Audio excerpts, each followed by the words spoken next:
Hello everyone, welcome to enjoying chemistry. तो आज हम structure of atom chapter discuss करने वाले हैं। तो पिछली जो प्लेलिस्ट है वो वहाँ पे हमने डिस्कस किया है some basic concept of chemistry में, ठीक है। तो वहाँ पे हमने डिस्कस किया है मैटर्स के बारे में, मैटर किससे बनता है, फिर मैटर के फिजिकल प्रॉपर्टीज़ के बारे में हमने वहाँ पे डिस्कस किया है, ठीक है। तो अब हम यहाँ पे हमारा जो नया नेक्स्ट टॉपिक है स्ट्रक्चर ऑफ एटम, उसको हम यहाँ पे डिस्कस करने वाले हैं, ठीक है। तो यहाँ पे क्या डिस्कस करना है हमें, स्ट्रक्चर ऑफ एटम के बारे में। तो हमने पिछले वीडियो में देखा था कि जो मैटर्स है वो मैटर किससे बनता है, मैटर बनता है हमारे एटम्स से, ठीक है। तो इस चैप्टर में हमें डिस्कस करना है कि एटम्स का स्ट्रक्चर कैसा होता है। जितने भी हम मैटर देखते हैं वो मैटर एटम से बनते हैं, बट जो एटम है, एटम का एक्चुअल स्ट्रक्चर कैसा होता है, ठीक है, उसके बारे में हम यहाँ पे डिस्कस करने वाले हैं। तो एटम्स क्या होता है, जो भी साइंटिस्ट थे, साइंटिस्ट ने क्या बताया कि जो एटम्स है, एटम्स जो हमारा फुटबॉल कहता है वो एक कैसा है, फुटबॉल की तरह दिखता है, ठीक है। तो उसके लिए बहुत सारे साइंटिस्ट आए थे, उन्होंने अपना खुद का जो मॉडल है वो बनाया था। उसमें से फर्स्ट आता है हमारा वो मॉडल। उन्होंने क्यों बनाया था, क्योंकि उनको पता करना था कि एटम जो है वो स्टेबल है कि नहीं है, मतलब स्टेबिलिटी ऑफ एटम के लिए उन्होंने मॉडल बनाया था। फिर उसके बाद जो एटम्स है उसका, जो एटम्स है या फिर वो जो एलिमेंट्स है उसको हम फिजिकल या केमिकल प्रॉपर्टीज में वो कैसे बिहेव करते हैं, इसके लिए उन्होंने क्या था बनाया, मॉडल बनाया था। सबसे पहले तो आता है थॉमसन मॉडल, फर्स्ट मॉडल था यहाँ पे।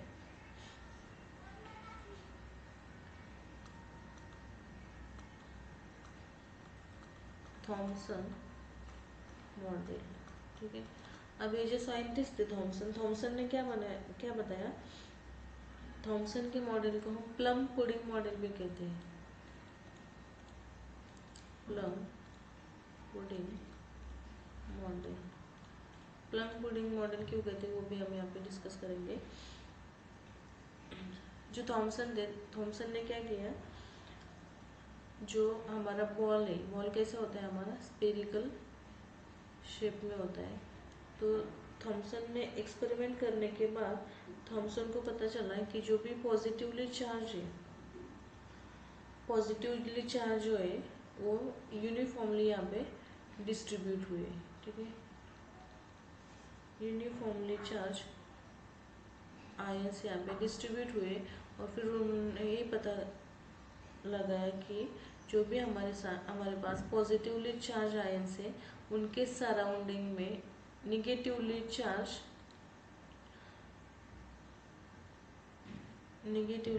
के कुछ पार्टिकल्स, मतलब यहाँ पे देखो ये पॉजिटिव चार्ज है और उसके सराउंडिंग में क्या है, निगेटिवली चार्ज पार्टिकल है। ये किसने बोला था, ये बोला था थॉमसन ने, ठीक है। इसको प्लम पुडिंग क्यों बोलते हैं, क्योंकि जो भी यहाँ पे पॉजिटिवली चार्ज है, पॉजिटिवली चार्ज आयन के सराउंडिंग में कौन है, निगेटिवली चार्ज आयन है। तो यहाँ पे पॉजिटिवली चार्ज जो निगेटिवली चार्ज है वो negatively charge ion positively charge ion के सराउंडिंग में है। तो वहाँ पे क्या हुआ है, पुडिंग हुई है किसकी, पॉजिटिवली चार्ज और निगेटिवली चार्ज की। इसलिए उस मॉडल को क्या बोला है, उस मॉडल को बोला है प्लम पुडिंग मॉडल। और आपको वाटरमेलन पता होगा ना, तो वाटरमेलन में क्या रहता है, उसके बीच में सीड्स रहते हैं, ठीक है। और सीड्स के बीच में, सीड्स के जो सराउंडिंग में क्या रहते हैं, वो लिक्विड सा पार्टिकल रहता है, ठीक है। तो इसके लिए थॉमसन मॉडल को हम वाटरमेलन मॉडल भी कहते हैं, ठीक है। तो ये जो मॉडल है वो मॉडल क्या करता है, न्यूट्रलिटी ऑफ द एटम्स के बारे में एक्सप्लेन करते हैं। क्यों एक्सप्लेन करते हैं? क्योंकि पॉजिटिव, यहाँ पे जो पॉजिटिव चार्ज है, पॉजिटिवली चार्ज और निगेटिवली चार्ज जो आयंस है वो क्या करते हैं, एक दूसरे को अट्रैक्ट करते हैं। आपको ये पता होगा ना कि जो लाइक चार्जेस होते हैं, मतलब कौन से, पॉजिटिव चार्ज क्या करते हैं, एक दूसरे को रिपेल करते हैं। वैसे नेगेटिव चार्ज एक दूसरे को क्या करते हैं, रिपेल करते हैं। बट पॉजिटिव चार्ज और नेगेटिव चार्ज एक दूसरे को क्या करते हैं, अट्रैक्ट करते हैं। इसलिए जो मॉडल है, ये मॉडल क्या है, न्यूट्रलिटी बताता है। ठीक है। और एक बहुत ज़्यादा इम्पोर्टेंट फीचर इस मॉडल का क्या है कि जो मास है एटम का, जो मास है वो क्या होता है, यूनिफॉर्मली डिस्ट्रीब्यूट होता है ओवर द एटम में। ठीक है। तो यहाँ पे सपोज ये हमारा एटम है, इसमें पॉजिटिवली और निगेटिवली चार्ज आयंस है, और जो भी इसका जो मास है वो मास क्या है, यूनिफॉर्मली डिस्ट्रीब्यूट होता है। ठीक है। तो ये बहुत ज़्यादा इम्पोर्टेंट है, इसलिए ये मॉडल बहुत ज़्यादा इम्पोर्टेंट। ठीक है। और इन्होंने जो मॉडल बनाया था थॉमसन ने, इसके लिए उनको नोबेल प्राइज भी मिला था। उसके बाद आता है हमारा रुदरफोर्ड न्यूक्लियर मॉडल। नेक्स्ट है हमारा रुदरफोर्ड्स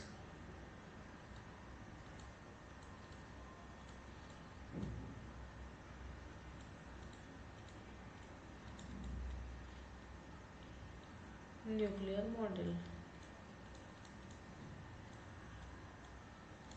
रुदरफोर्ड ने क्या बताया था, देखो, रुदरफोर्ड ने एक एक्सपेरिमेंट किया था, अल्फा पार्टिकल स्कैटरिंग वाला एक्सपेरिमेंट।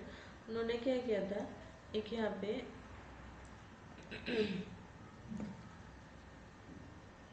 अल्फा पार्टिकल का एक सब्सटेंस लिया, उसके बाद यहाँ पे उन्होंने एक लीड प्लेट ली, और यहाँ पे जो फोटोग्राफिक प्लेट होती है वो फोटोग्राफिक प्लेट उन्होंने यहाँ पे रख दी। ठीक है। और इसके बीच में जो गोल्डन प्लेट है वो गोल्ड फॉइल यहाँ पे उन्होंने रख दी है। क्या है, गोल्ड फॉइल। और ये क्या है, फोटोग्राफिक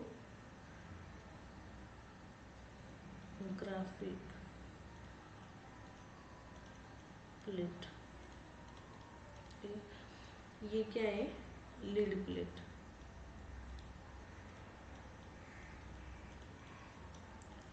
और ये सोर्स ऑफ अल्फा पार्टिकल्स का सोर्स है। तो यहाँ पे उन्होंने एक्सपेरिमेंट में क्या किया कि जो अल्फा पार्टिकल्स है, यहाँ से अल्फा पार्टिकल्स लीड प्लेट में जाएंगे। उसके बाद वो क्या होते हैं, ये जो गोल्ड फॉइल है वो गोल्ड फॉइल में जाने के बाद क्या होता है, ये कुछ अल्फा पार्टिकल्स यहाँ से रिफ्लेक्ट होते हैं, कुछ यहाँ से ट्रांसफर होते हैं और कुछ डिफ्लेक्ट हो जाते हैं। ठीक है। तो ये रुदरफोर्ड का मॉडल था। उन्होंने फिर क्या बताया कि जो mass of each gold atom, मतलब यहाँ पे हमारे पास जो गोल्ड फाइल है, इसका जो मास है वो मास क्या हो रहा है, यहाँ पे स्प्रेड हो रहा है। और इसके लिए जो अल्फा पार्टिकल है, अल्फा पार्टिकल को जितनी एनर्जी लगती है उसको पास करने में, वो क्या करता है, डायरेक्टली उसका जो मास है वो मास क्या होता है, यहाँ पे डिस्ट्रीब्यूट हो जाता है। इन्होंने जो एक्सपेरिमेंट किया था, उस एक्सपेरिमेंट में उन्होंने ये ऑब्जर्व किया कि यहाँ पे most of the alpha particles क्या होते हैं, गोल्ड फाइल में अनडिफ्लेक्टेड हुए। ठीक है। Small fraction of alpha particles deflect हुए स्मॉल एंगल से। फिर उसके बाद जो कुछ अल्फा पार्टिकल्स है वो क्या हुए, बैक बाउंड हो गए। ठीक है।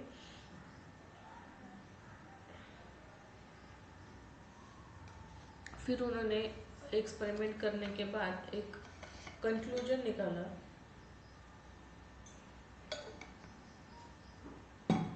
कंक्लूजन क्या था उनका कि most of the space in the atom is empty.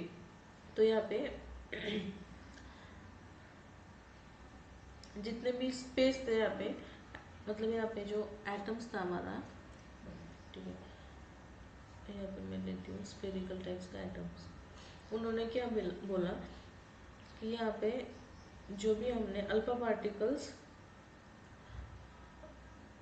Emit किया था यहाँ पे, तो यहाँ पे क्या हुआ था, कुछ अल्फा पार्टिकल्स यहाँ से ट्रांसफर हुए थे, कुछ यहाँ से रिफ्लेक्ट हुए थे और कुछ यहाँ से बैक हुए थे।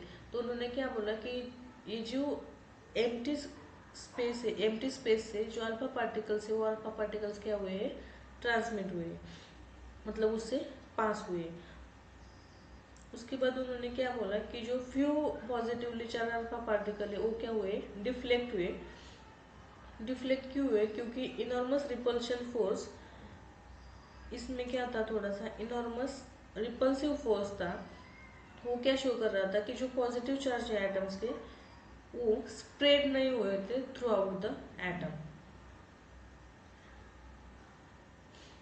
और जो पॉजिटिवली चार्ज पार्टिकल्स है, पॉजिटिवली चार्ज पार्टिकल्स कॉन्सेंट्रेट थे एक जगह पे, और उसका जो वॉल्यूम है वो वॉल्यूम बहुत ही स्मॉल है। वो क्या कर रहा था, रिपेल कर रहा था, रिपेल एंड डिफ्लेक्ट कर रहा था पॉजिटिवली चार्ज अल्फा पार्टिकल को, ठीक है। फिर उन्होंने क्या किया कि जो कैलकुलेशन था रुदरफोर्ड का, जो वॉल्यूम था किसका, न्यूक्लियस का, इस निग्लिजिबली स्मॉल था। मतलब जो यहाँ पे जो सपोज हमारा एटम्स है, उसमें ये जो पॉजिटिवली चार्ज पार्टिकल्स है उसका जो वॉल्यूम है वो वॉल्यूम क्या था, निग्लिजिबल था as compared to total atoms के। उसका जो रेडियस है एटम्स का रेडियस रहता है 10⁻10 मीटर, और न्यूक्लियस का कितना है 10⁻15 मीटर, ठीक है। उन्होंने क्या किया था कि जो हमारा क्रिकेट का बॉल है, क्रिकेट की बॉल की तरह इसको रिप्रेजेंट किया था। According to this model, the positive charge and most of the mass of the atom was densely concentrated in extremely small region। मतलब क्या कि इस मॉडल के हिसाब से अगर देखा जाए कि जो एटम्स है हमारा वो क्या है, स्पेरिकल पार्ट है। फिर उन्होंने क्या बोला कि क्या कंक्लूजन निकाला कि जो हमारा पॉजिटिवली चार्ज पार्टिकल है वो पॉजिटिवली चार्ज पार्टिकल्स एक जगह पे ही फिक्स है, ठीक है, एक स्मॉल रीजन में ये फिक्स है, ठीक है। उनको क्या बोला, इसको क्या बोला उन्होंने, इसको बोला न्यूक्लियस। और फिर उन्होंने क्या किया कि ये जो न्यूक्लियस है पॉजिटिवली चार्ज, उसके सराउंडिंग में रहते हैं कौन, इलेक्ट्रॉन।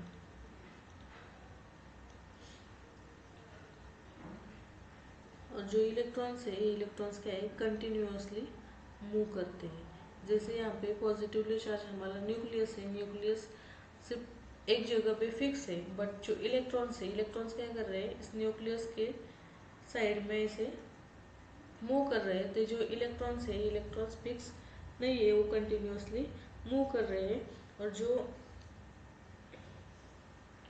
इलेक्ट्रॉन्स यहाँ पे कंटिन्यूअसली हाई स्पीड से मूव कर रहे थे, इसको ही हम क्या बोलते हैं, इसके बोलते हैं हम ऑर्बिट, ठीक है।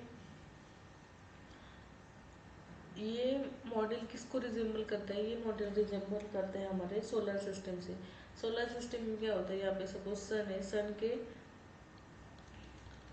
साइड में जितने भी हमारे प्लैनेट है वो क्या होते हैं, कंटिन्यूअसली मूव करते हैं। फिर उन्होंने क्या कंक्लूजन निकाला कि जो भी यहाँ पे पॉजिटिवली चार्ज न्यूक्लियस है और इसके साइड में सराउंडिंग में कौन मूव करता है, इलेक्ट्रॉन्स मूव करता है। तो पॉजिटिव चार्ज और निगेटिव चार्ज में क्या होता है, अट्रैक्शन होता है या रिपल्शन होता है, पॉजिटिव निगेटिव। ये अनलाइक चार्जेस है, अनलाइक चार्जेस में क्या होता है, अट्रैक्शन होता है। तो यहाँ पे क्या होता है, जो भी इलेक्ट्रॉन्स एंड द न्यूक्लियस है वो क्या करते हैं, एक दूसरे को होल्ड करके रखते हैं। और किससे होल्ड करते हैं, इलेक्ट्रोस्टैटिक्स फोर्स ऑफ अट्रैक्शन की वजह से एक दूसरे को अट्रैक्ट करते हैं। इसलिए ये क्या है, बहुत ही स्टेबल हो जाती है, ठीक है। फिर उसके बाद देखते हैं हम atomic number and mass number. उसके पहले हम देखेंगे ड्रॉबैक्स क्या है रुदरफोर्ड मॉडल के। रुदरफोर्ड जो है उनका कुछ हद तक तो सही था उनका मॉडल, बट उनके कुछ ड्रॉबैक भी थे। ड्रॉबैक क्या थे?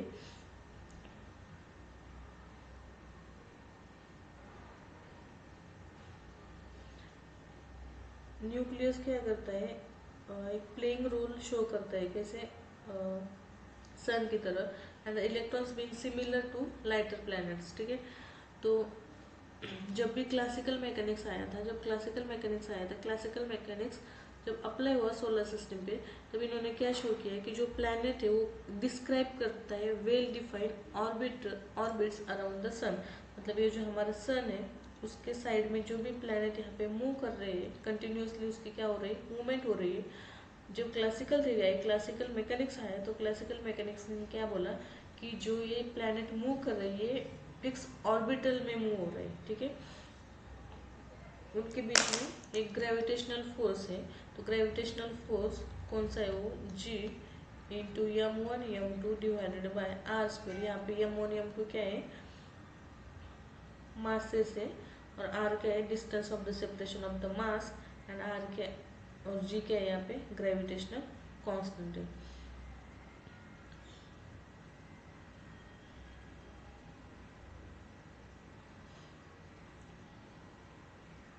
Electrons should have move around the, तो हमने यहाँ पे देखा था कि जो इलेक्ट्रॉन्स है क्या होता है, कंटिन्यूसली न्यूक्लियस के सराउंड में मूव करता है इन वेल डिफाइंड ऑर्बिट्स।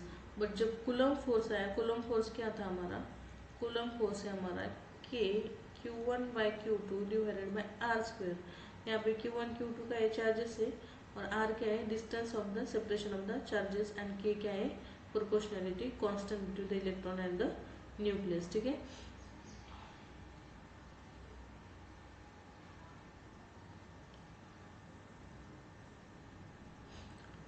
तो यहाँ पे जो हमारा रुदरफोर्ड का मॉडल था, रुदरफोर्ड का मॉडल ने जो बताया था हमने यहाँ पे, वो जब क्लासिकल मैकेनिक्स आई थी और मैक्सवेल डिस्ट्रीब्यूशन लॉ आया था, तब ये रुदरफोर्ड लॉ क्या है, वो वहाँ पे फेल हो गया था, ठीक है। उसके बाद हम डिस्कस करेंगे atomic number and mass number के बारे में। तो एटॉमिक नंबर क्या होता है,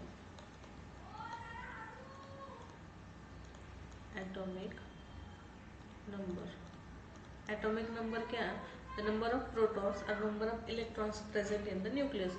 मतलब जो हमारे पास ये जो न्यूक्लियस है, इस न्यूक्लियस में प्रोटॉन मतलब क्या है, जो पॉजिटिवली चार्ज स्पेसिस है हमारी, वो रहती है प्रोटॉन, जो भी कहाँ पे रहती है, न्यूक्लियस में। तो ये क्या है, प्रोटॉन, और उसके साइड में, मतलब यहाँ पे अगर ये ऑर्बिट है, तो ऑर्बिट में कौन मूव करता है कंटिन्यूसली, ऑर्बिट में कंटिन्यूसली मूव करता है हमारा इलेक्ट्रॉन्स। इलेक्ट्रॉन्स के ऊपर चार्ज रहता है नेगेटिव, तो ये क्या है, इलेक्ट्रॉन। नंबर ऑफ प्रोटॉन्स और नंबर ऑफ इलेक्ट्रॉन्स, इसे क्या कहते हैं हम, atomic number. Suppose for example मैंने बोला हाइड्रोजन है, हाइड्रोजन में एक प्रोटॉन है, तो इसका एटॉमिक नंबर कितना होगा, इसका एटॉमिक नंबर होगा 1। सपोज यहाँ पे सोडियम है, सोडियम में 11 प्रोटॉन्स है, तो उसका एटॉमिक नंबर कितना होगा, 11, ठीक है। मतलब जितने नंबर ऑफ प्रोटॉन्स है उतना ही उसका क्या रहता है, एटॉमिक नंबर। और number of proton is equals to रहते हैं नंबर ऑफ इलेक्ट्रॉन्स। अगर मैंने बोला हाइड्रोजन का एटॉमिक नंबर 1 है, तो इसमें इलेक्ट्रॉन्स कितने रहते, इसमें इलेक्ट्रॉन रहते 1। सोडियम का एटॉमिक नंबर 11 है, उसमें प्रोटॉन कितने, 11, और उसमें इलेक्ट्रॉन्स भी कितने रहेंगे, 11 इलेक्ट्रॉन्स रहेंगे, ठीक है।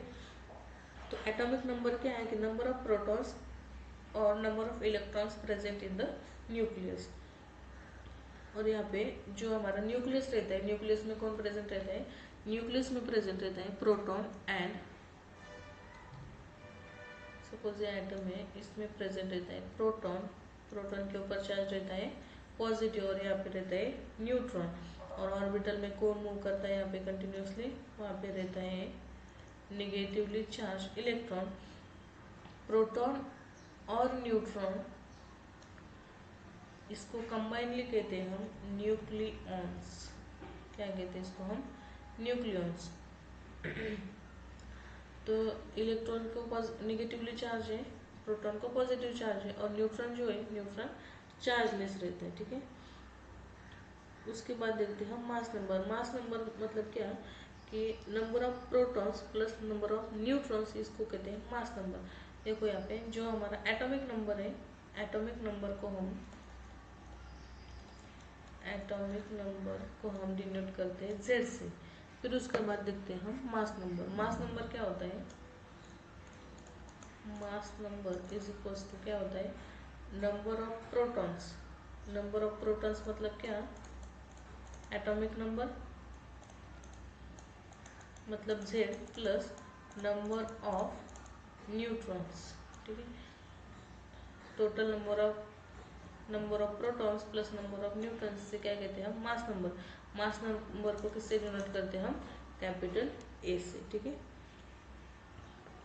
तो यहाँ पे हमने क्या क्या देखा है, यहाँ पे हमने स्ट्रक्चर ऑफ एटम में थॉमसन मॉडल देखा, रुदरफोर्ड न्यूक्लियर मॉडल देखा, फिर उसके हमने ड्रॉबैक्स भी देखे हैं, फिर उसके बाद हमने एटॉमिक नंबर और मास नंबर में डिस्कस किया। तो ओवरऑल समरी क्या है, देखो यहाँ पे ये जो हमारा एटम्स है वो एटम्स एक स्फीयर की तरह, ठीक है। यहाँ पे जो उसका सेंटर है, इस सेंटर को कहते हैं हम न्यूक्लियस। न्यूक्लियस में कौन कौन प्रेजेंट होता है, प्रोटॉन एंड न्यूट्रॉन।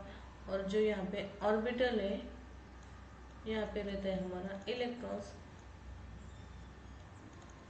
और ये हमारा इलेक्ट्रॉन्स, और इस जो सर्कुलर पार्ट है इसको कहते हैं हम ऑर्बिटल, ठीक है। तो यहाँ पे एटॉमिक नंबर किसे कहते हैं, एटॉमिक नंबर मतलब नंबर ऑफ प्रोटॉन्स और नंबर ऑफ इलेक्ट्रॉन्स। और एटॉमिक नंबर को किससे डिनोट करते हैं हम, एटॉमिक नंबर को डिनोट करते हैं हम कैपिटल Z से। और मास नंबर है, मास नंबर मतलब क्या कि number of proton plus number of neutron, जिसे कहते हैं हम मास नंबर, और इसको डिनोट करते हैं हम कैपिटल A से, ठीक है। और प्रोटॉन और न्यूट्रॉन को कंबाइनली कहते हैं हम न्यूक्लियॉन्स, ठीक है। आई होप आपको ये डाउट क्लियर होंगे। थॉमसन मॉडल किसे कहते हैं, फिर उसके बाद हमने देखा रुदरफोर्ड मॉडल, उसके ड्रॉबैक्स देखे, एटॉमिक नंबर देखा, मास नंबर देखा, और यहाँ पे हमने इसकी समरी देखी, ठीक है। तो आपको क्या करना है, वीडियो को लाइक करना है, शेयर करना है और सब्सक्राइब करना है। Thank you.